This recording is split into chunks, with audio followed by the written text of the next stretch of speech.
We are going to continue our series on The Bible Explains, part 247. Today, we're going to continue our mini-series within the big series of The Bible Explains, entitled, Your Next Season is Coming, part 26. Let's commit this verse to the Lord. Let us pray. Our dearest Father in heaven, we are so very thankful for how you have gathered us today. Thank you that you have found us in your house today.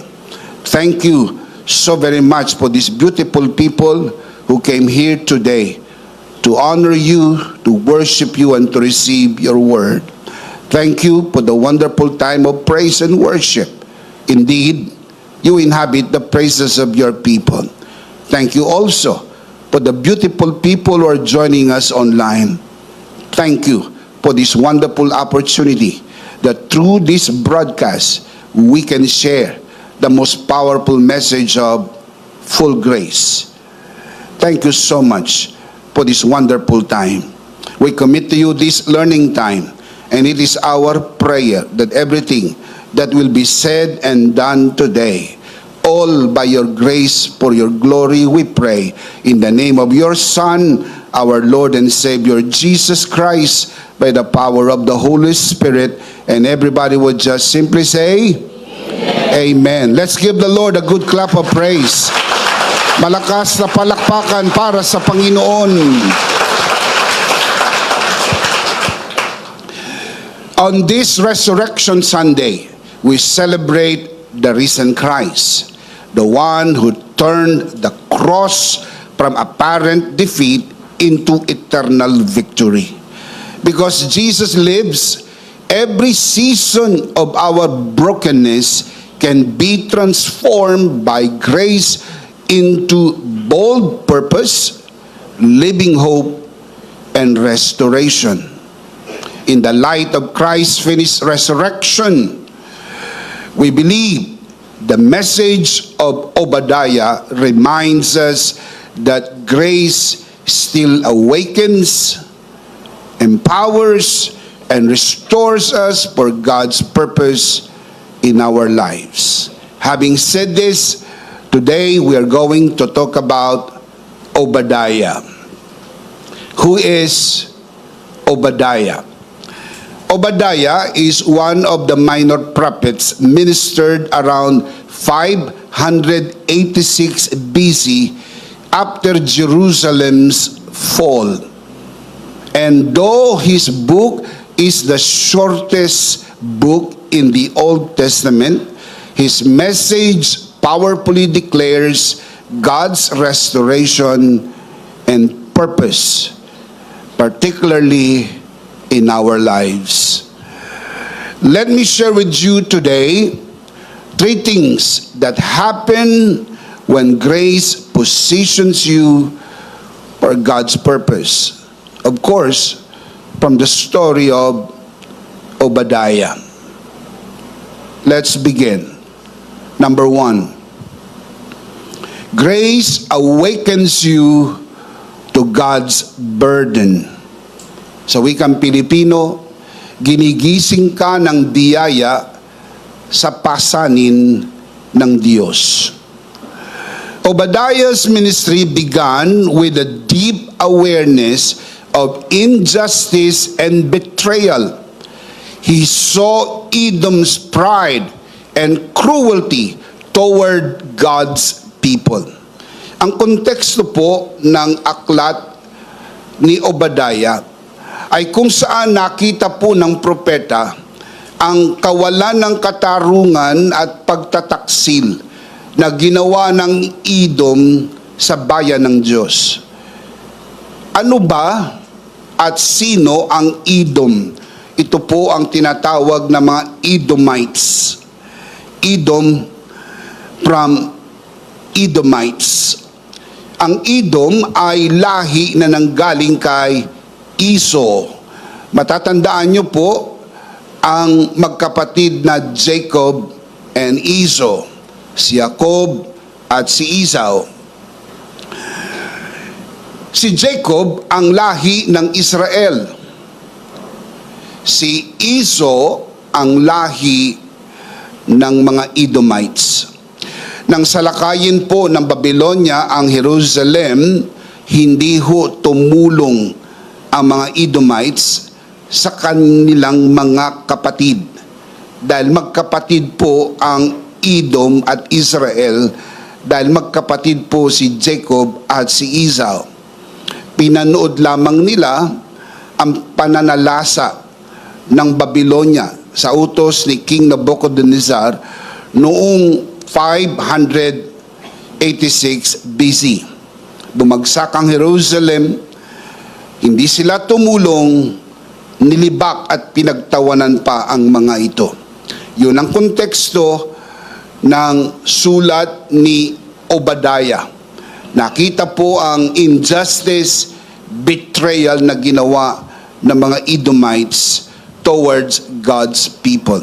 Obadiah chapter 1 verse 10 reads, "Because of the violence against your brother Jacob, you will be covered with shame and you will be destroyed forever."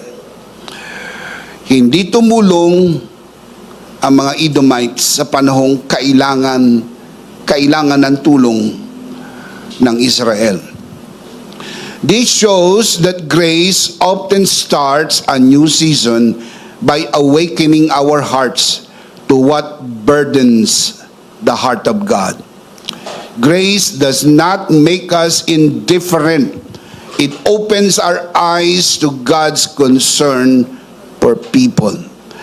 Ang biyaya po ay hindi walang pakialam.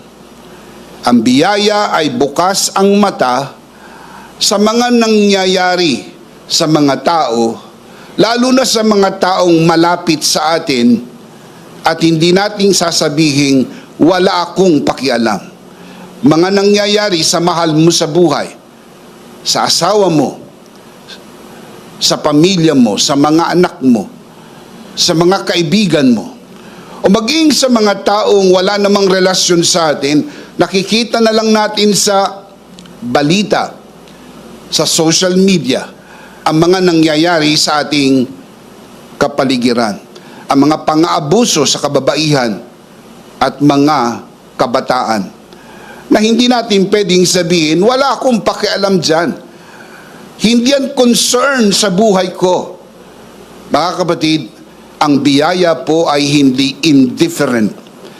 Ang biyaya po hindi manhid, ang biyaya po ay mayroong pakialam.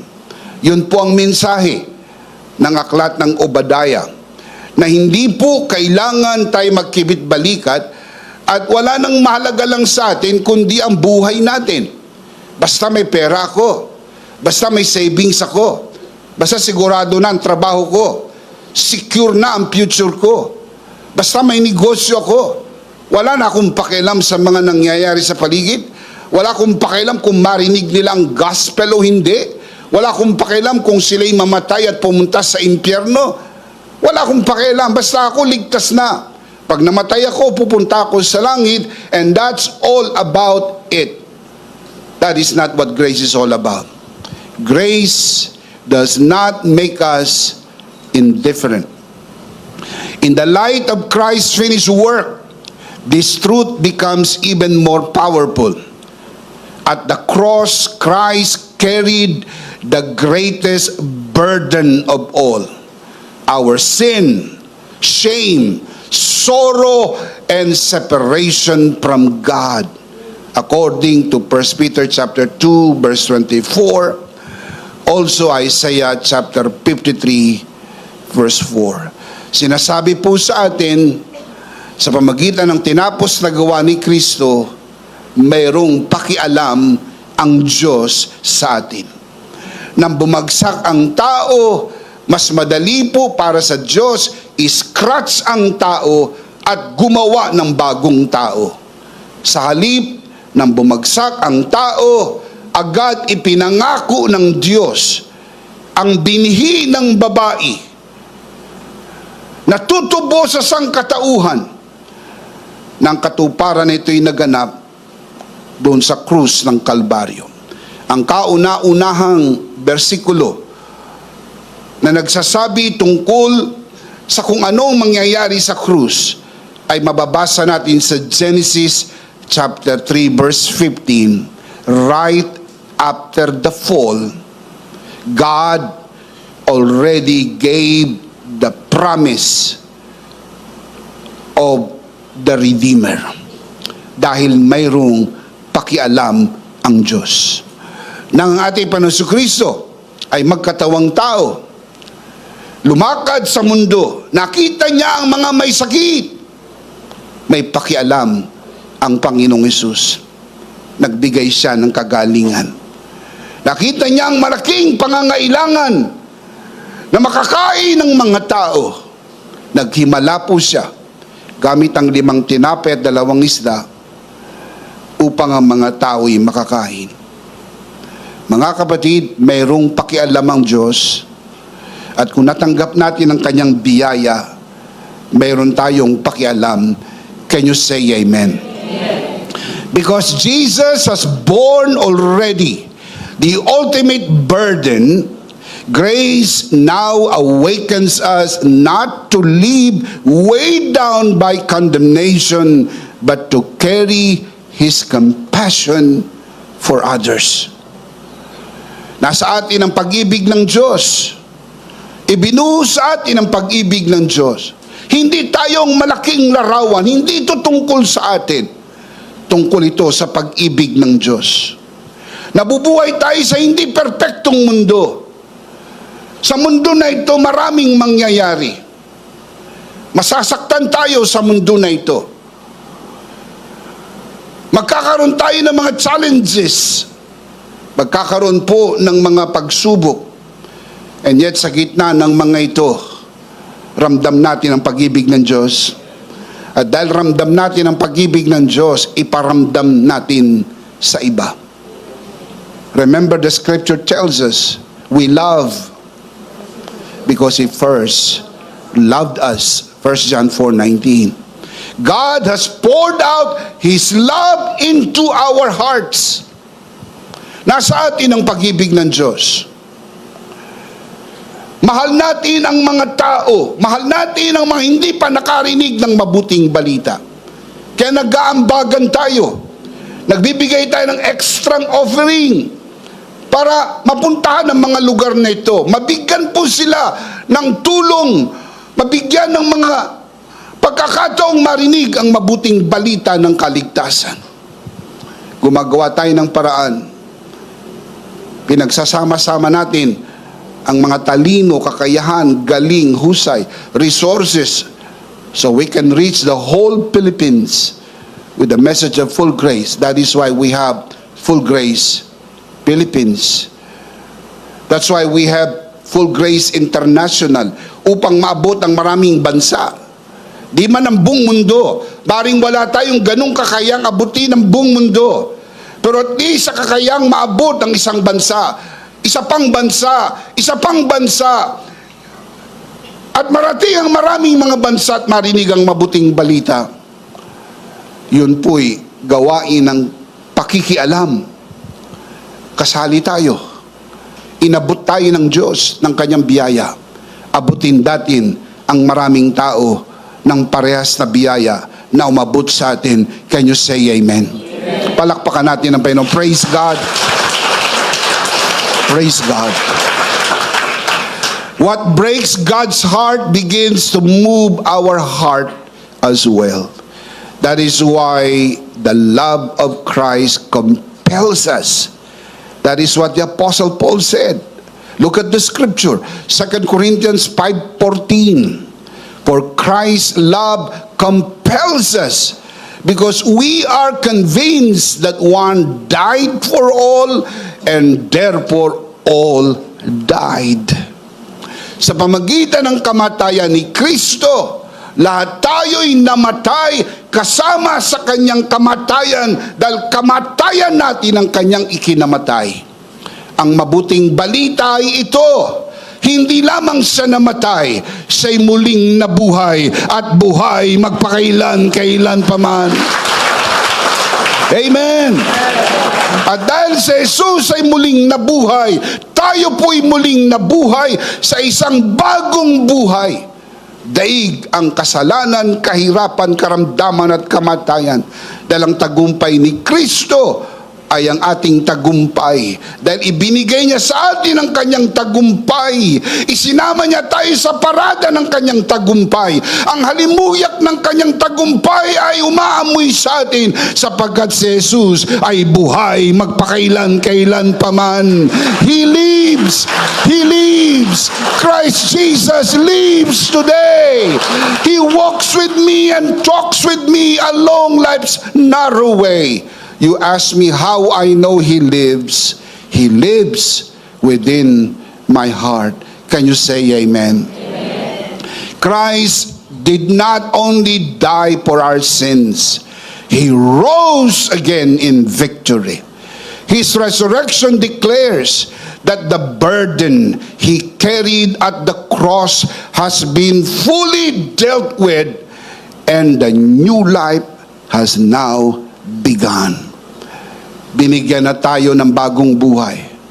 Buhay na hindi tungkol sa atin. Buhay na tungkol sa Panginoon. Buhay para sa iba. Hindi na para sa atin. Ilang kaluluwa ang maabot ko? Anong maitutulong ko para mas marami tayong maabot? Mas maraming maligtas? Mas maraming makarinig ng mabuting balita ng kaligtasan. It's no longer about us. It is now all about Him, all about Jesus. Can you say amen? Palakpakan natin ang Panginoon. Praise God. Praise God. Because we have this new life, and because He lives, the compassion, love, and mission of Christ are now alive in us. Hindi po consistent yung nagsasabi na siya'y tumanggap ng biyaya at walang pakialam para ang iba'y makatanggap ng biyaya. Hindi po consistent. We should be very consistent. Inabot tayo ng biyaya. Magtulong-tulong naman tayo para maabot din ng biyaya ang mga hindi pa naaabot ng biyaya. Maraming taong merong relihiyon. Maraming taong merong simbahan. Maraming tao ang nasa simbahan. Pero ilan sa kanila ang tunay na nakarinig ng mabuting balita ng kaligtasan. Ng kaligtasan ay hindi premyo ng ating gawa. Ito'y regalo ng tinapos na gawa ni Kristo. Hindi gaanong marami. Dahil kung susubukan yung kausapin ng mga kakilala nyo, kaibigan nyo, o kamag-anak nyo, ibang-iba ang pananaw nila tungkol sa kaligtasan. Gayong ang tamang pananaw ng kaligtasan, ito po'y regalo. We are saved by grace alone, through faith alone, in Christ alone. If you believe that, say amen. Palakpakan natin ang Panginoon. Praise God. Praise God. As the risen Christ sent His disciples into the world, so grace awakens us to carry His heart for broken people, knowing that we serve a living Savior who continues His work through us. Totoong umakyat na ang Panginoon sa langit. Totoong nakaupo siya sa tabi ng Ama. Pero hindi tumigil ang kanyang gawain. Nagpapatuloy ang kanyang gawain sa pamagitan ng kanyang katawan, ang kanyang iglesia sa Makatwid Baga. Ang iglesia ang nagpapatuloy ng gawain na iniwanan ng Panginoon. Ano po ang gawain iniwanan ng Panginoon? Ano po ang kanyang gawain bago siya umakyat sa langit? Preaching, teaching, and healing. Nang ating Panginoon Kristo narito, ang ginagawa niya ay nangangaral, nagtuturo, nagpapagaling ng mga may sakit. Preaching is for the spirit. Teaching is for the soul. Healing is for the body. That is a complete package of ministry. Kapag nangangaral ka, ang patay na espiritu ay nabubuhay dahil naririnig ang mabuting balita. Kapag matapat kang nagtuturo ng salita ng Diyos, ang kaluluwa, isip, damdamin at kalooban ay dahan-dahang nababago at hinuhubog sa kaisipan ni Kristo. At kung sakali dapuan ka ng karamdaman, huwag mangamba, merong probisyon ng kagalingan. Sa sugat ni Jesus, pinagaling ka na ng Panginoon. Complete package. Kung paanong naniniwala tayo sa tripartite being as recorded in the scripture, 1 Thessalonians 5:23, the spirit, the soul, and the body, the ministry of Jesus, focus on the tripartite being. We do the same today. We preach, we teach, and we heal people. Sapagkat hindi nagbabago ang kapangyarihan ng Panginoon. Hanggang ngayon, nagpapagaling pa rin ang ating Panginoon. Give Him praise. Hanggang ngayon, nagpapagaling pa rin ang Panginoon. Tayong ekstensyon ng kanyang kamay.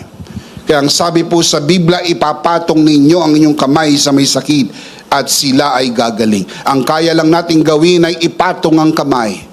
Pero hindi tayong nagpapagaling, wala tayong kapangyarihang magpagaling. Si Jesus, ang dakilang Panginoon ng mga Panginoon, ang Panginoong nagpapagaling. Shout amen. Palakpakan natin malakas ang Panginoon. Praise God. Praise God.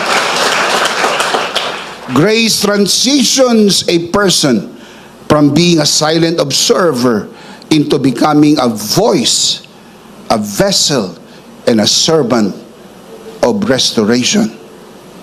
Mga kapatid, ang tunay na pagbabago ay nagsisimula sa spirito, patungo sa kaluluwa, patungo sa katawan. Ang tunay na pagbabago ng ating bansa ay hindi ho sa larangan ng politika at sistema. Ang tunay na pagbabagong magaganap sa ating bansa, kung gusto nating makita ang tunay na pagbabago, ay magsisimula sa bawat isang mamamayan nito na matanggap ang biyaya ng Diyos. Dahil pag natanggap ng sino man ang biyaya ng Diyos, malaki nang may tutulong natin sa ating lipunan, sapagkat hindi na ho tayo peste ng lipunan. Hindi ka na sakit ng lipunan. Ikaw ay binago na ng Panginoon. Kung ikaw ay dating adik, ikaw ay bago ng nilalang. Lumipas na ang lumang pagkatao. Ikaw ay bago na. Binago ka ng biyaya ng Diyos. Shout amen. Amen. Hindi kailangan patayin ang adik. Pag pinatay mo ang adik, diretso na yan sa impyerno. Wala na siyang pagkakataon na matanggap ang biyaya ng Diyos. Ang pinakamasamang tao, maging ang pinakasugapang adik, ay mahal ng Diyos. Pag natanggap ang biyaya ng Diyos, pwede siyang magbago. Sa kalipunang tulad nito, I may not be asking for the raise of hand, pero I am very sure, as I looked around, may mga tao po dito na dati pong alipin ng droga. Nakilala ang biyaya ng Diyos, pinatawad, binago, at hindi na po siya peste ng lipunan. Pag natanggap mo ang biyaya ng Diyos, paunlarin ka ng Panginoon. Hindi ka nasakit ng lipunan tungkol po sa kahirapan, sapagkat ang magiging ekonomiya mo ay hindi nakasalalay sa ekonomiya ng mundo. Ang ekonomiya mo ay nakasalalay na sa pagpapala at pabor ng Diyos. Hindi ka niya iiwanan, hindi ka niya pababayaan. And I understand some people may say, oh, you are just spiritualizing the problem of our nation. No, I'm not spiritualizing the problem of our nation and even the problem of the world, because the truth is the real problem of the world started with sin, and the only solution to that problem is the grace of Jesus. Pag natanggap ng tao ang biyaya ng Diyos, ang buhay ay magbabago. Kaya ho nagkaroon ng kahirapan, kaya nagkaroon ng karamdaman, kaya nagkaroon ng kamatayan, dahil ang tao ay bumagsak at nagkasala. Mahal ng Diyos ang buong mundo, mundo, isinugo niya ang kanyang bugtong na anak upang ang sinumang sumampalataya ay maligtas, mapatawad, mapagpala, mapagaling at magkaroon ng biyaya at pabor ng Diyos. Kaya pinapanindigan po natin ang solusyon sa lahat ng problema ng buong mundo ay ang biyaya ng Diyos. Wala nang iba. The only solution is the grace of God. Shout amen. Na kung sakali, ang leader ng buong mundo, leader ng bansa, ay makaisip ng solusyon sa problema ng ekonomiya, sa problema ng gasolina, sa problema ng kuryente, sa problema ng pagkain, kung sakali makaisip sila ng solusyon, saan po galing ang kaisipan na yan? Sa Diyos. Yan po'y biyaya ng Diyos. Kaya ipanalangin po natin ang ating mga pinuno na matanggap nilang grasya ng karunungan. Ipanalangin natin ang mga nakaupo. Huwag na tayong sumausaw sa pamumulitika. Tayo pong mga kabiyaya, huwag nyo na pong buhusan ng gasolina ang nagliliyab ng problema ng ating bansa. Ang marami pong mga pastor at maraming mga naturingang mga Kristiyano ay parang sila pa ang nagpapaningas ng problema ng ating bayan. Huwag po, ipinakikiusap ko po sa inyo. At hindi ko pinagdududahan, mahal nyo ang ating bansa. Pero hindi lang po kayong nagmamahal sa bansa na ito. Kami, mahal din namin ang bansang ito. At ang bawat Pilipino, mahal ang bansa na ito. Pero nais ko pong sabihin sa inyo mula sa pulpitong ito, patungo sa inyong bahay, ang solusyon ay si Jesus. At ang kanyang tinapos na gawa sa krus ng Kalbaryo. Sapat na ito. Shout, Amen! Malakas sa palakpakan. Praise God. Praise God. Ang biyaya ng Diyos ay sapat na at higit pa. The all-sufficient grace of God, we believe. Ang effect po niyan ay hindi lamang po spiritual, material, financial, sa ekonomiya, sa politika. Isipin niyo kung meron pong biyaya sa puso ng bawat politiko. Wala pong siraan, wala pong bangayan, walang benggahan, walang gantihan. Kaya hindi na matatapos ang problema na yan dahil walang grasya, walang marunong magpatawad, walang marunong lumimot ng atraso. Pag kami nang nakaupo, magtago na kayo, gantihan dito. Ganon din na susunod, ganon din na susunod. So ang nangyayari, ang nagdurusa ay ang mga ordinaryong Pilipino sa mga nagbabanggaan, mga naggagantihan, mga nag-aaway, na kapag tinignan mo naman, pare-parehas naman sila.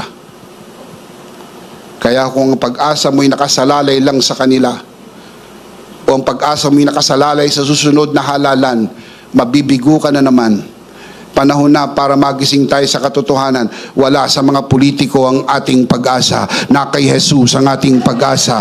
Walang ibang pag-asa kundi si Jesus. Come on, give Him praise. He is our living hope. Shout amen! That is what we believe and that is what we proclaim. Hindi tayo nakikisawsaw sa politika, hindi tayo namumulitika. Wala hong kulay ang ating mensahe. Ang ating mensahe po ay si Jesus lang at ang kanyang tinapos na gawa sa krus ng Kalbaryo. Can you say amen? Amen. Just as Nehemiah wept over the broken walls of Jerusalem, he was moved into action. Nung makita niya ang bagsak na pader ng Jerusalem, nakialam siya. Hindi niya sinabing, pakialam ko. Maganda ang trabaho ko. Cup-bearer ako. Maganda ang sweldo ko. Problema niyo yan. Hindi po. Nang makita niya ang bagsak na pader ng Jerusalem, nakialam po siya.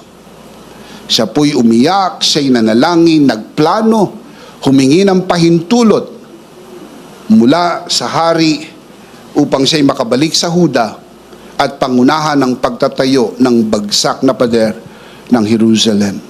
Grace awakens us to see broken lives wounded families, people who need liberating message of Christ and His finished work. Alam niyo po, kapag ang mga politiko nakakita ng maraming tao, ang tingin nila sa mga tao ay boto, kaya ito po'y mga botante. Kapag ang negosyante nakakita ng maraming tao, ang tingin po dito ay negosyo, benta, kita. Pero kapag ang isang taong puno ng grasya ng Panginoon sa kanyang puso, nakita ang maraming tao, tinatanong niya sa kanyang isip, ilan sa mga ito ang nakatanggap na ng biyaya ng Diyos? Mahal ng Diyos ang lahat ng tao. Can you say amen? Meron ba akong ginagawa? Ano bang pwede kong gawin? Ano bang pwede kong maitulong? Ako ba'y dumadalo lang sa simbahan at hindi nakikialam? O anong pwede kong ipakialam? Anong pwede kong maiambag? Anong pwede kong masabi, kasali ako sa misyon ng aming simbahan? Kapag nakita kong sila'y humahayo, nananalangin na ako agad na sa kanilang ligtas na paglalakbay.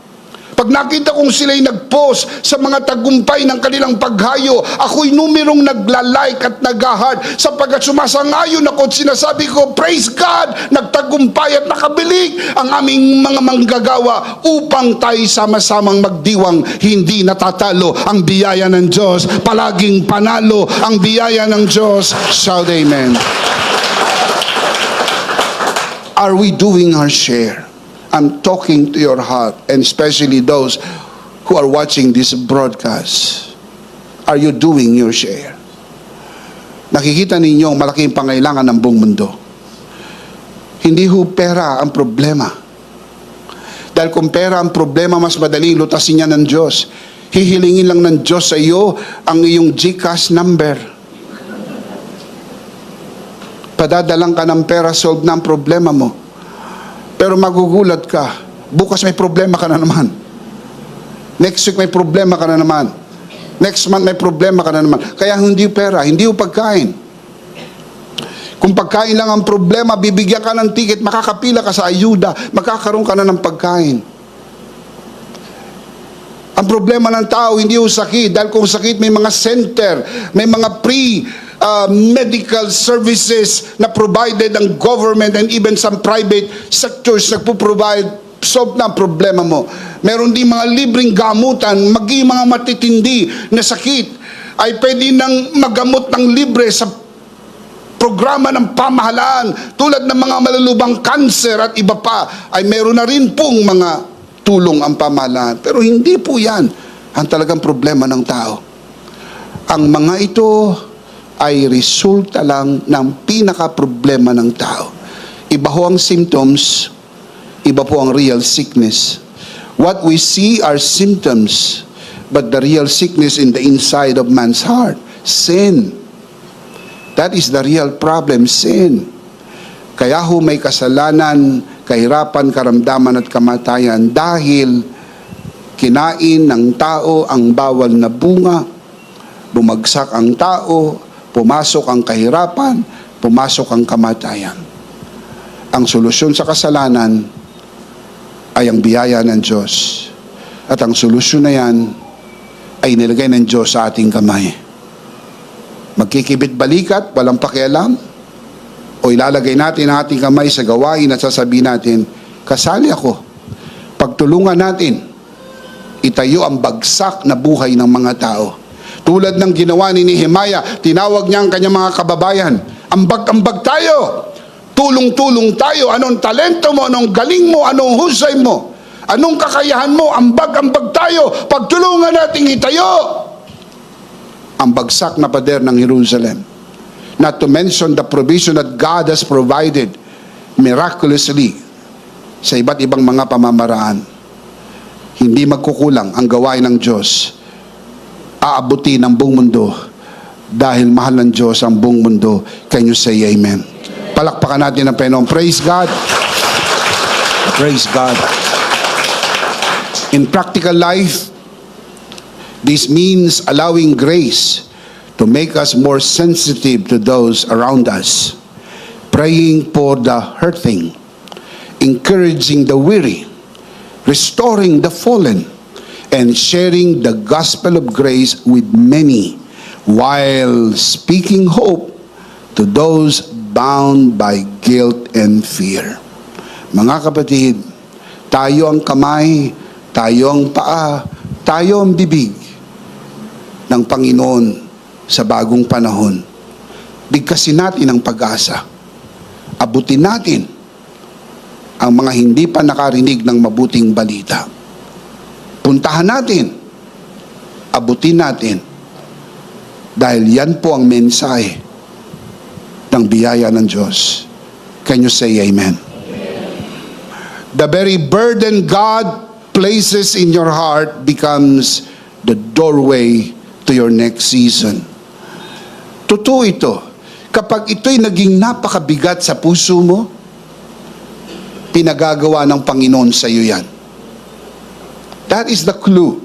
If that is so heavy in your heart, that is the doorway to your next season.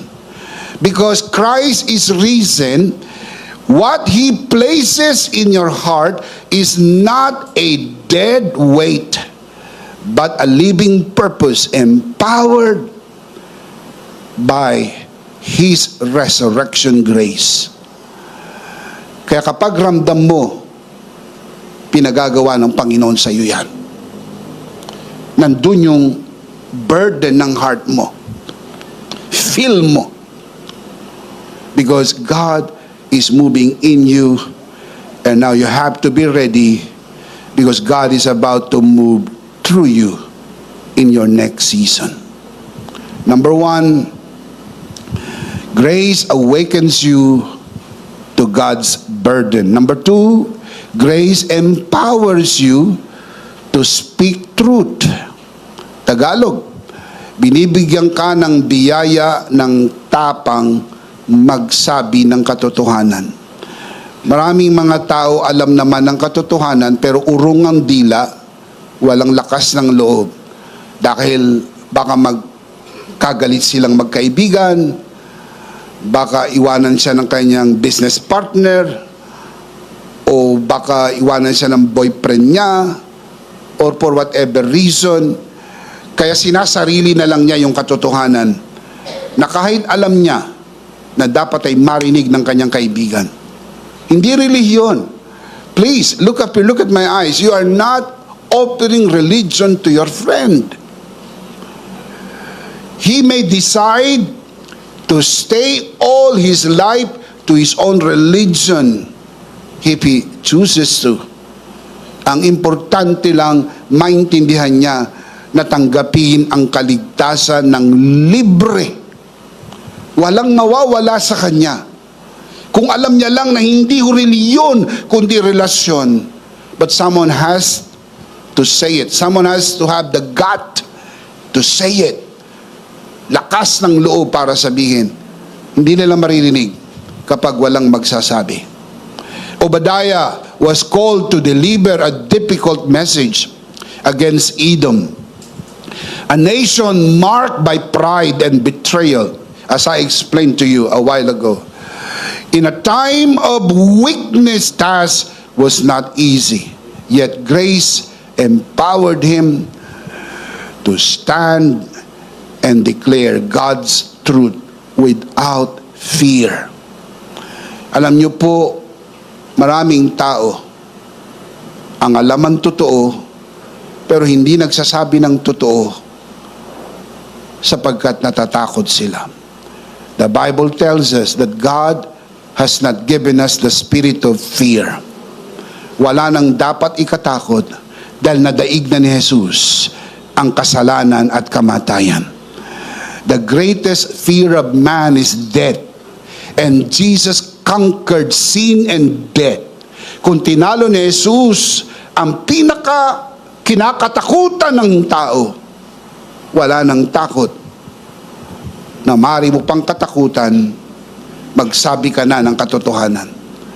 You have to tell the truth, and the whole truth says there is no other way alone, through faith alone, in Christ alone. When you say that, it always strike fire.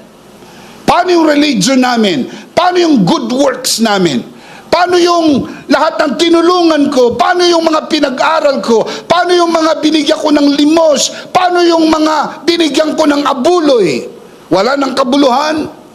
Kung ang pag-uusap ay kaligtasan, katulad lamang nito ng maruming basahan.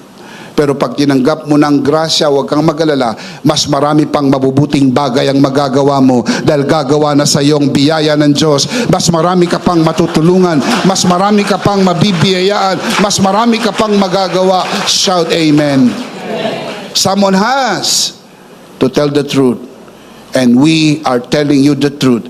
Those of you who are watching this broadcast, you're hearing the truth about the gospel of grace. Can you say amen? Amen. This reminds us that grace not only gives insight, but also courage to proclaim what God says, even when it is uncomfortable.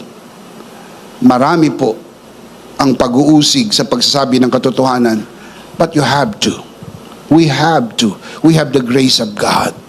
In the light of Christ's finished work, this truth becomes even stronger. Listen, at the cross, Jesus did not shrink back from declaring and embodying the truth of God's justice and mercy. Doon po sa krus, nagtagpo ang hustisya at awa. Ano po ang kabayaran ng kasalanan? Kamatayan. Yun ang hinihingi ng hustisya. Sa krus namatay si Jesus. Para bayaran ang hinihingi ng hustisya, ang kabayaran ay kasalanan. Pero at the same time, not only justice, but mercy.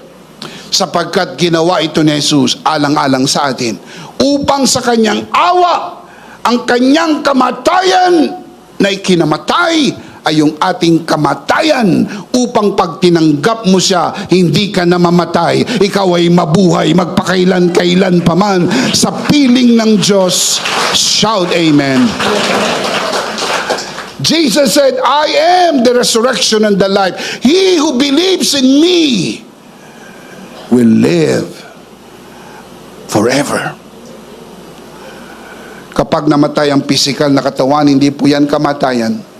Paglipat lamang ng buhay mula dito patungo sa kabilang buhay. Kaya sabi ni Pablo, to be absent in the body is to be present with the Lord, because you will be transferring from this life, you're alive now, to the next life, which is life eternal, because of Jesus. Can you say amen?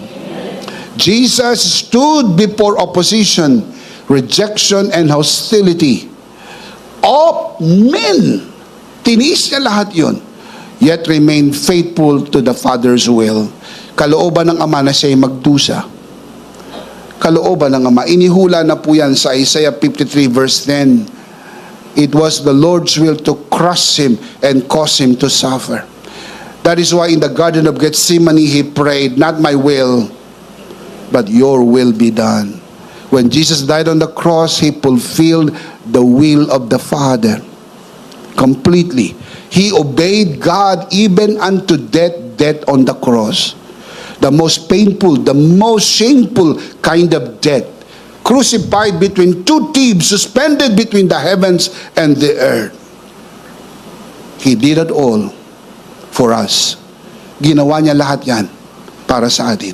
Dahil nasa likod ng kanyang isip, matapos ko lang gawin lahat ng ito, lahat ng sasampalataya sa akin ay may buhay na walang hanggan. Pinagpala, pinaburan, kung may sakit, pinagaling. Binago ang buhay at may buhay na walang hanggan. Can you say amen? Because Christ has already finished the work of redemption and triumph over sin and death, believers no longer speak from a place of fear, but from the victory of the cross. Di ka na natatakot. The worst thing they can do to you is to kill you. And death is no longer in effect as far as Christ's finished work is concerned, because the Apostle Paul said, to me, to live is Christ, and to die is gain. Philippians chapter 1 verse 21. We do not speak truth to earn acceptance. We speak truth because we are already accepted. We are accepted in the beloved through Christ. The Bible says in Ephesians chapter 1 verse 6, grace gives boldness because our identity is secured in Him. Ang ating katayuan sa harapan ng Diyos ay dahil sa tinapos na gawa ni Kristo. Hindi ka nagsasabi ng totoo para matanggap ka ng Diyos. Tinanggap ka na niya, kaya meron ka ng lakas ng loob magsabi ng totoo. Hindi ka nag-i-evangelize para tanggapin ka ng Diyos. Tinanggap ka na muna niya, kaya malakas ng loob mong mag-evangelize. Sabihin sa buong mundo ang tinapos na gawa ni Kristo. Can you say amen? Christ did not remain in the grave. He rose in victory, proving that truth triumphs over lies, darkness, and opposition. Why? Because Jesus lives, we speak from the power of the risen Christ who lives in us and through us. Buhay po ba ang Panginoon sa atin? Nabubuhay siya sa atin at nabubuhay tayo sa buhay na ibinigay niya sa atin. Can you say amen? The same Spirit that raised Christ from the dead now empowers us believers to stand firm and proclaim the truth of His grace with courage. That is what we need. Courage, lakas ng loob. Just as fearful disciples became bold after the resurrection. Yung ramdam ng takot, naramdaman din ng mga alagad. Pero lumakas ang loob nila, starting Acts chapter 2 onwards, lumakas ang loob nila sapagkat si Jesus ay buhay at buhay magpakailan-kailan pa man. Ang lakas ng ating loob ay sa katiyakang siya'y buhay. Siya'y nabubuhay sa atin, kasama natin siya. Anong sabi ng Panginoon? I will never leave you, I will never forsake you, and I will be with you until the end of the world. Hanggang sa katapusan ng mundo. Hindi ka niya iwanan, hindi ka niya pababayaan. Can you say amen? Nakakapawi ng takot. Ang mga alagad, inamin naman nilang sila natatakot. Pero pinawi ang takot nang sinabi ng Panginoon sa kanila, I will be with you to the very end of the age. Because Jesus lives, He lives in us, and He lives through us. Christianity is living the life of Christ in us, through us. That is Christianity. What you do for the Lord is religion. What God does to you and through you is relationship. Wala naman po tayo pwedeng magawa para sa Panginoon, hiwalay sa ginawa niya sa atin. Kaya naman tayo merong nagagawa para sa Panginoon dahil meron muna siyang ginawa sa atin. Amen? Siya muna ang nag-initiate. Siya po nang unang humakbang. Meron siyang ginawa sa atin. At dahil may ginawa na siya sa atin, ngayon meron na tayong magagawa sapagkat siya'y gumagawa sa pamagitan natin sa biyayang ibinigay sa atin. Hindi ho tayo inaasahang gumawa hiwalay sa ginawa ni Kristo para sa atin. Pero inaasahan at tinitiyak na mayroon kang magagawa sapagkat may ginawa ang Diyos sa iyo. May ginawa ang biyaya ng Diyos sa iyo. Pinatawad ka, niligtas ka, pinagaling ka, pinaunlad ang buhay mo. Nasa posisyon ka ngayon na you can do.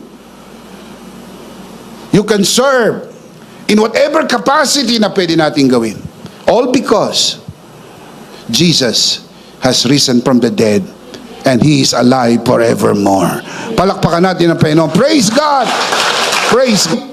This means grace empowers you to speak truth in difficult conversation with your family, in the ministry, in leadership, and even in moments of correction.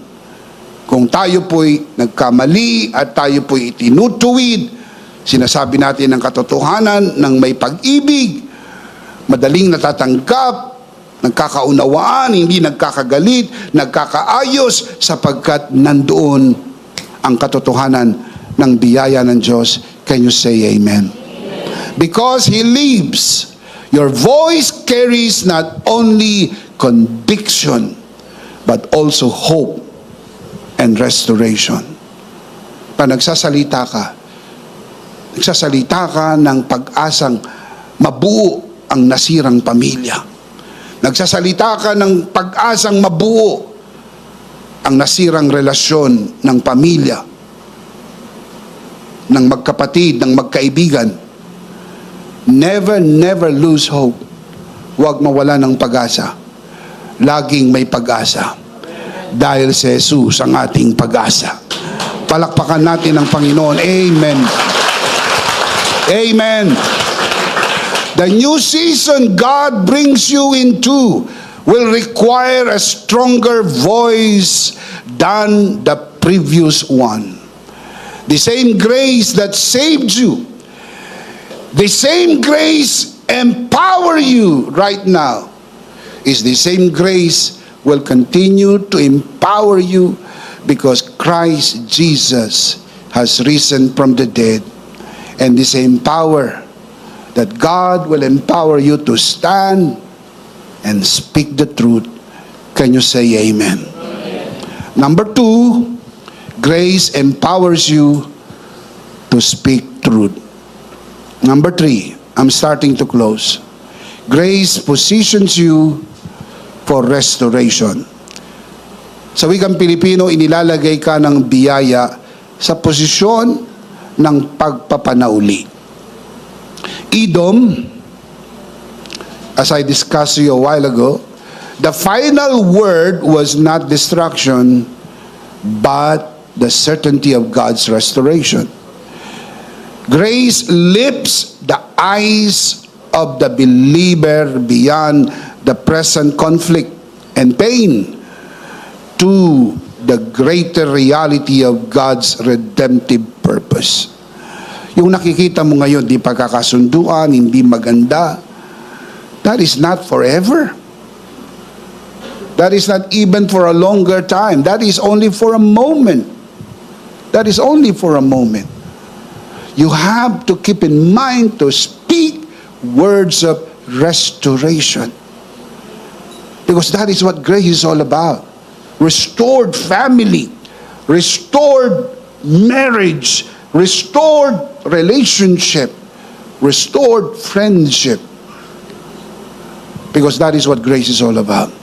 In the light of Christ's finished work, this truth reaches its fullest expression.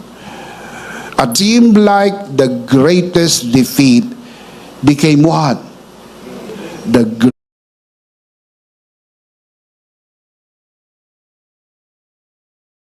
greatest victory.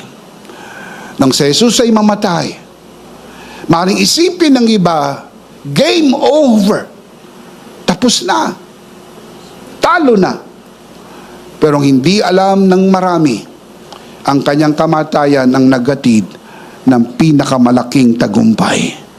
Tagumpay sa kasalanan, kamatayan, tagumpay sa gawa ng kaaway, sapagkat ang kanyang kamatayan ang nagbigay sa atin ng katubusan. Ngayon, wala na tayong atraso sa harapan ng Diyos. Singilin tayo, wala nang karapatan ng kahirapang singilin tayo, wala nang karapatan ng kamatayang singilin tayo, sapagkat binayaran ng lahat ni Kristo sa krus ng Kalbaryo para sa atin. It became our greatest victory. Shout amen. The crucifixion appeared to be lost. Sa unang tingin, parang talo. parang kahihiyan, parang kadiliman ba sa unang tingin. Kaya nga ang mga alagad ay nagtakbuhan, kaya nga ang mga alagad ay nagtago, sapagkat ang akala nila game over na. The crucifixion appeared to be loss, shame, and darkness, yet through Christ's finished work came redemption. What else? Reconciliation and the triumph of the wonderful grace of God. Can you say amen? The resurrection powerfully declares that temporary defeat never has the final say. God's restoration does. Beautiful, isn't it? Napakaganda. Ang may huling salita ay biyaya ng Diyos. Pag sinabi, hindi na magkakabalikan ng mag-asawa na yan, yun ang sabi. Pero sa biyaya ng Diyos, maaari silang magkabalikan dahil walang imposible sa biyaya ng Diyos. Hindi na mabubuo ang pamilya na yan, sabi nila. Pero sa biyaya ng Diyos, maaaring mabuo uli ang pamilya. Hindi na makakabawi yan, lugi, bounce sa utang, hindi na siya makabounce back. Yun ang sabi ng ibang mga kaibigan niya. Pero sa biyaya ng Diyos, walang imposible. Bakit? Sapagat ang may final say ay hindi ang pagkagapi. Ang may final say ay ang tagumpay ni Kristo sa krus ng Kalbaryo. Palakpakan natin ng malakas ang Panginoon. Praise God! Christ did not remain in the grave.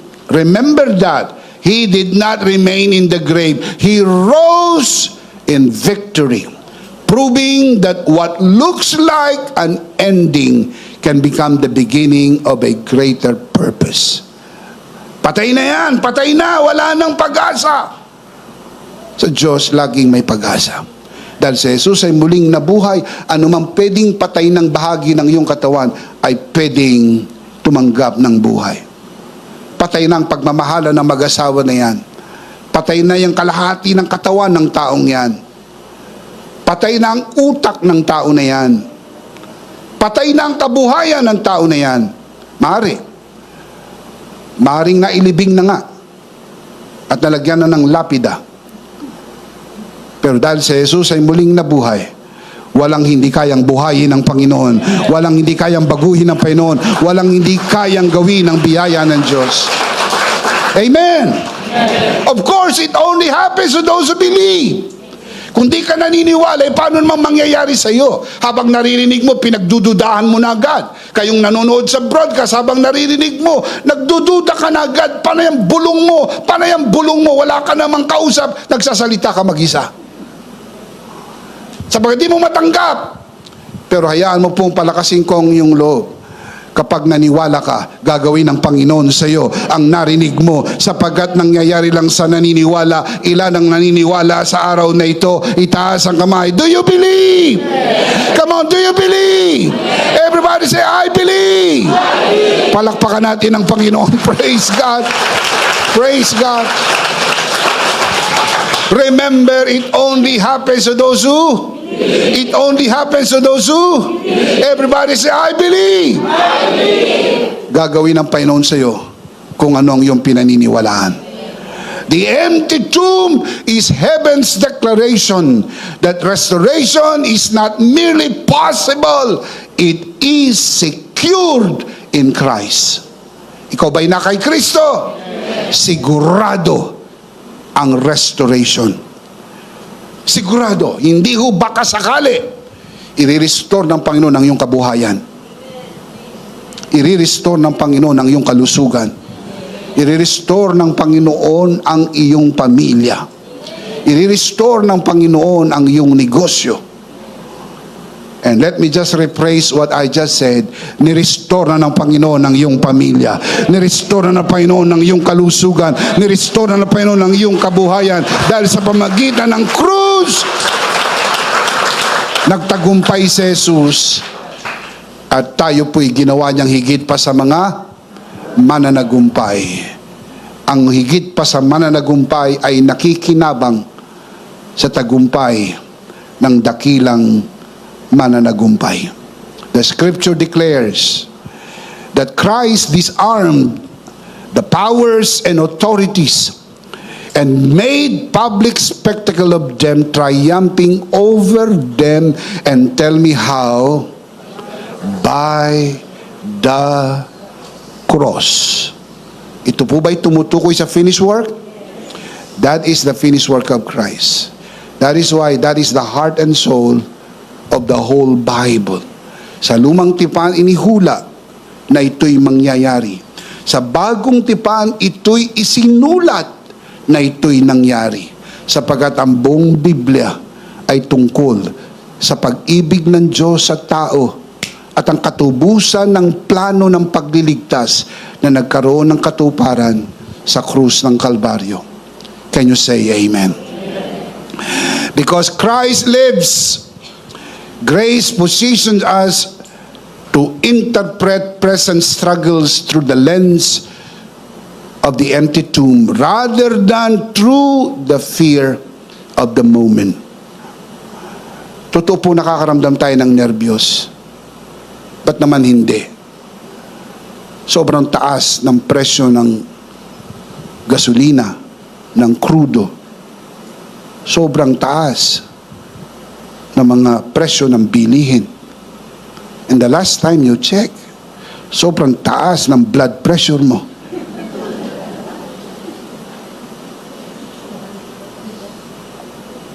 Can I encourage you today?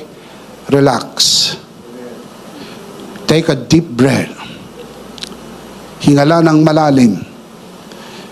Kausapin mo ang sarili mo nang walang nakakakita sa iyo. At sabihin mo sa sarili mo, hindi ako pababayaan ng Diyos. Ha ha ha ha ha. Hindi ako pababayaan ng Diyos. Amen. Amen.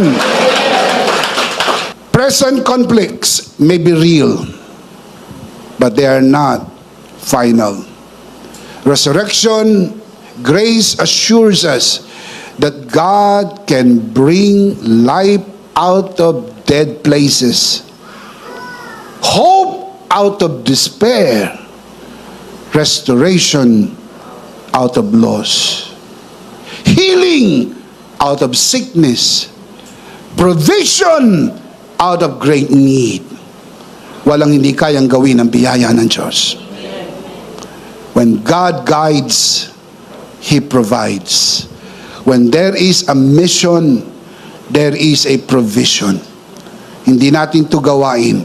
Gawain ito ng Panginoon. Ipoprovide niya lahat ng ating pangangailangan. Shout amen. Come on, give Him praise, give Him praise, give Him praise. Praise God. The scripture tells us, 2 Corinthians 4:17, our light and momentary troubles are achieving for us an eternal glory that outweighs them all. Kahit gaano kabigat pa ang pwede mong pagdaanan, hindi po yan kailanman bibigat pa doon po sa mabigat na krus na pinasa ni Kristo.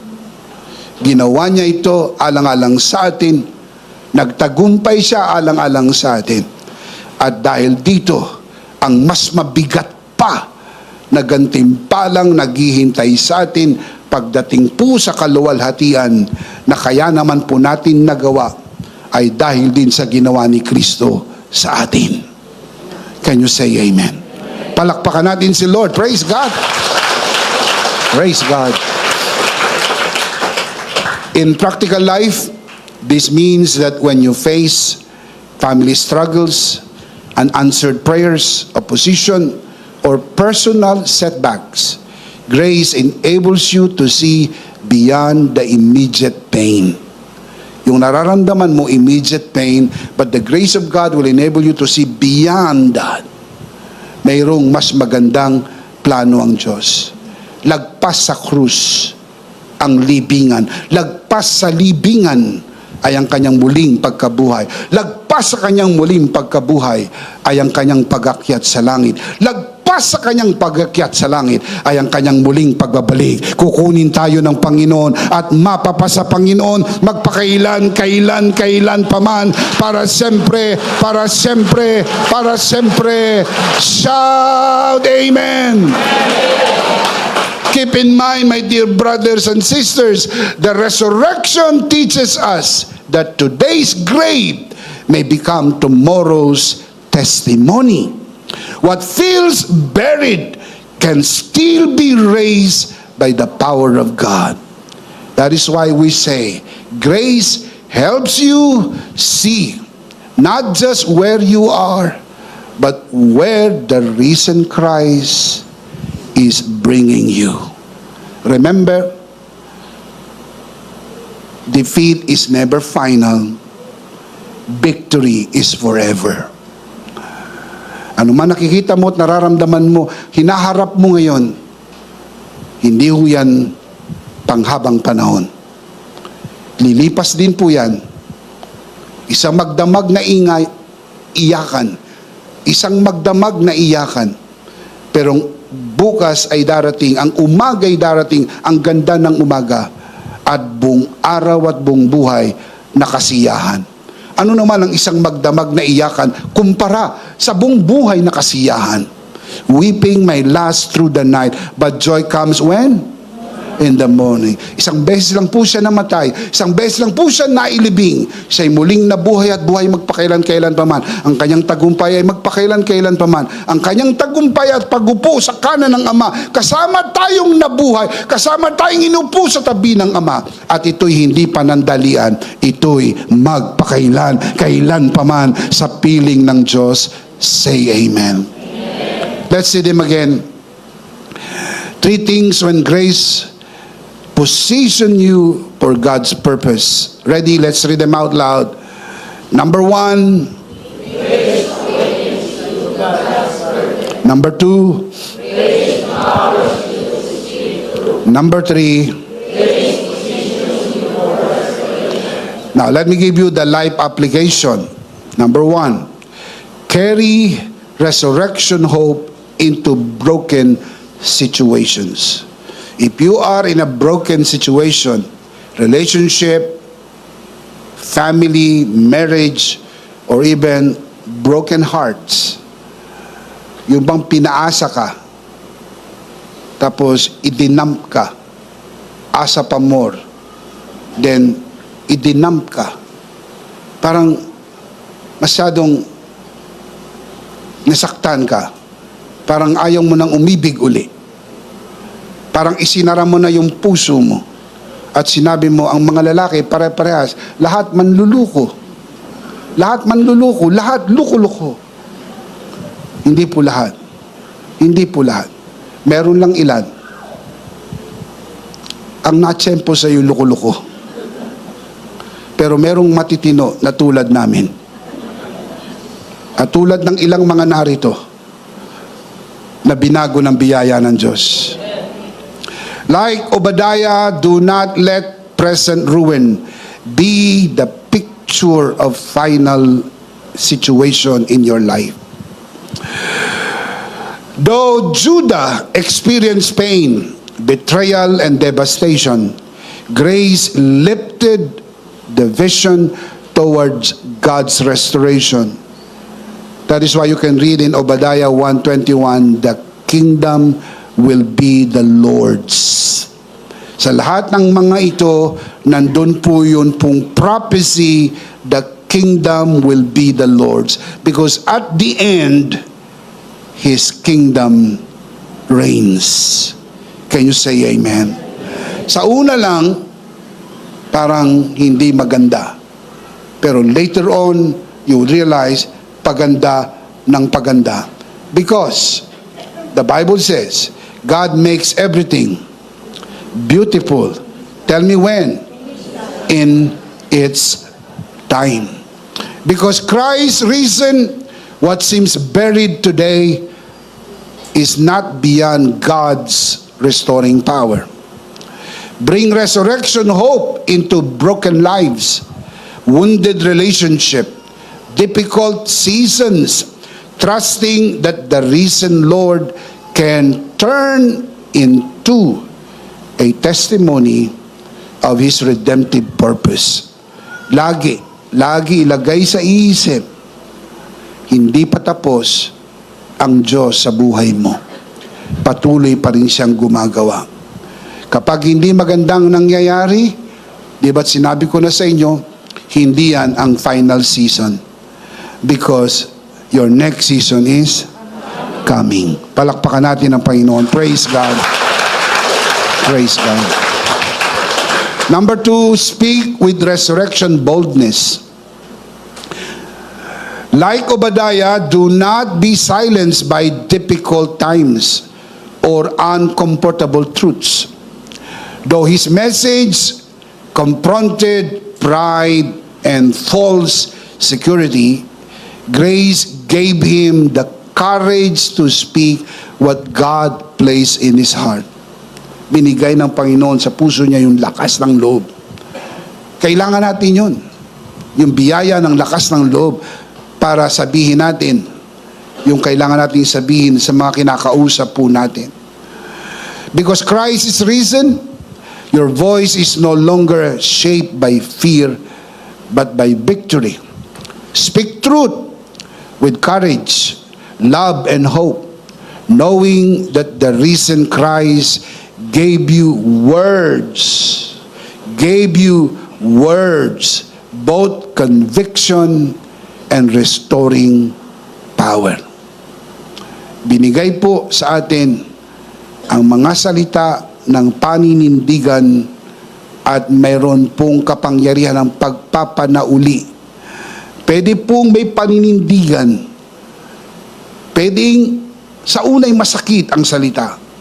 Pero ang layunin ay hindi paghiwalayin at pag-alitin, kundi ayusin at magkaayos. Dalang Diyos ay Diyos ng kaayusan. Number 3, I'll close with this. Live with resurrection perspective. Every time you look at life from that perspective, huwag mawawaglit sa iyo ang pananaw ng muling pagkabuhay. Like Obadiah, do not let the present ruin define the final outcome. Though he witnessed judgment and devastation, grace lifted his eyes to a greater reality. And what is that reality? Obadiah 1:21, the kingdom will be the Lord's. The kingdom will be the Lord's. Meaning, ang paghahari ay sa Panginoon. Sa buong buhay natin. It may not happening right now, but it will surely happen in the soonest time. Because Christ risen, every setback must be seen through the lens of the empty tomb. Jesus' resurrection. What seemed like an ending today may be the very place where God begins His greater restoration and purpose for your life. Yung akala mo ay katapusan na, pero nagulat ka. Ito pala yung simula ng napakagandang plano ng Diyos sa iyong buhay. Kaya huwag masiraan ng loob, huwag masiraan ng bait, patuloy lang maniwala, dakila ang biyaya ng Diyos sa lahat ng panahon. Let's see them again. 3 life application from the story of Obadiah. Ready? Let's read them out loud. You can see this on your screen. Number 1, carry resurrection hope into broken situations. Number 2, speak with resurrection boldness. Number 3, live with resurrection perspective. And the big idea is, in Christ, my next season is coming, and I have a good news for you. Your next season is where grace positions you for God's purpose and restoration.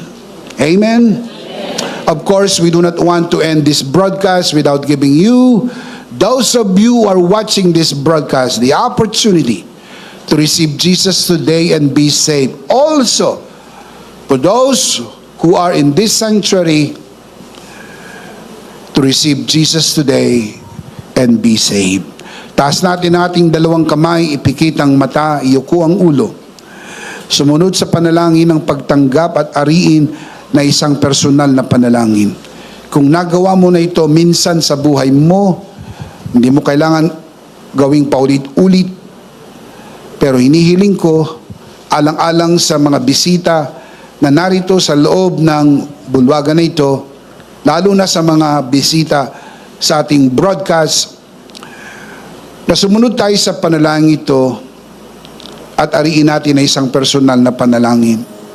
Manalangin tayo. Panginoong Jesus, ako po'y makasalanan. Hindi ko po kayang iligtas ang aking sarili. Ako'y mapapahamak ng hiwalay sa iyo. Narinig ko po ang mabuting balita. Ako po'y naniniwala. Tinatanggap kita sa aking puso bilang aking Panginoon at aking tagapagligtas. Salamat po, pinatawad mo na ang aking mga kasalanan. Isinulat mo na ang aking pangalan sa aklat ng buhay. Sa pangalan ng Panginoong Hesus, Amen. Ako na lang po mananalangin. Ama, sa oras na ito, itinataas ko po sa harapan ng sino mang sumunod sa panalangin ng pagtanggap sa unang pagkakataon sa loob ng bulwagan na ito, lalo na sa mga nanonood sa broadcast na ito. Pinagkakatiwala po namin sila sa iyong kagandahang loob na sila'y lumago sa biyaya at sa bagong natagpuang pananampalataya sa pangalan ng Panginoong Hesus. Tayo po natin magsabi ng Amen and Amen. Ihanda po natin ang ating mga sarili. Tayo po ay darako sa bahagi ng banal na komunyon. Kunin po natin ang ating communion elements and let's do this together.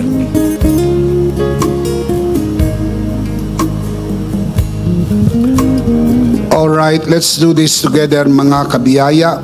Hawak-hawak po natin ang pinakamakapangyarihang simbolo ng tinapos na gawa ni Kristo sa krus ng Kalbaryo. Itong aral na tinanggap ko sa Panginoon at ngayon naman ay binibigay ko sa inyo.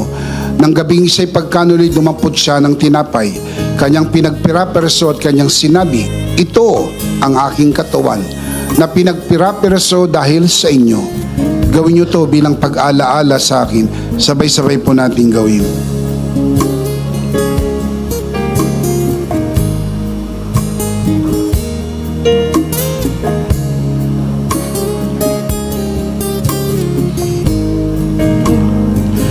Gayon din naman matapos maghapunan ay kanyang hinawakan ng saro at kanyang sinabi, ito ang saro ng bagong tipan na pinagtibay ng aking dugo. Gawin niyo to bilang pag-alaala sa akin. Sabay-sabay po natin gawin.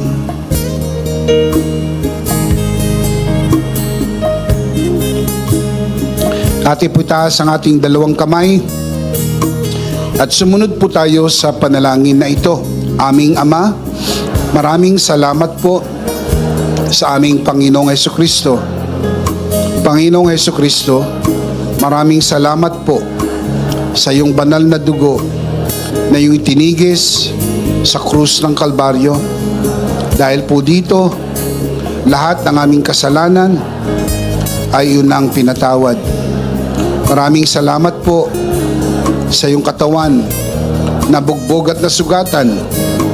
Dahil po dito, lahat ng aming sakit ay iyong nang pinagaling. Gaya ng nasusulat sa iyong mga sugat, ako'y magaling na. Ako'y naniniwala, ako'y magaling na. Aking dinideklara, ako'y magaling na. Ako'y malusog, malakas, masigla, pinagpala, pinaburan, at mabubuhay ng mahaba.